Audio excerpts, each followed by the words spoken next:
শিয়ালদার ফুটপাতে বসে আছেন আমার ধাইমা, দুটো হাত সামনে পেতে রাখা, ঠোঁট নড়ে উঠছে মাঝে মাঝে। যে কেউ ভাববে দিনকানা এক হেজি পেজি ৭২ রিফিউজি বুড়ি।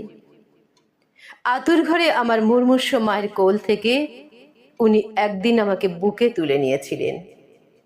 এর ডাঁটো শরীরে স্তন্য পান করেছিল, প্রতিদিন শুষে নিয়েছি রক্ত।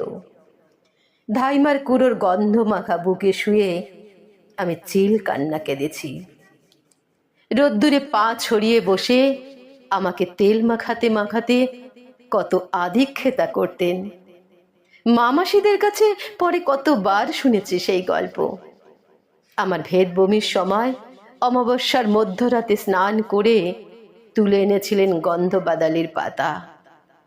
সত্যপীরের দরগায় মানত করেছিলেন আমলকি।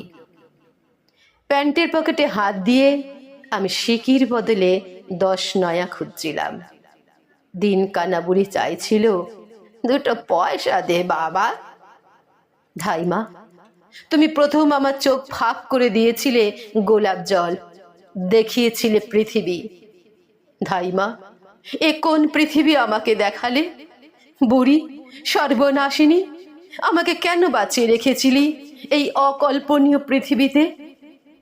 আমি আর কত কিছু হারাবো।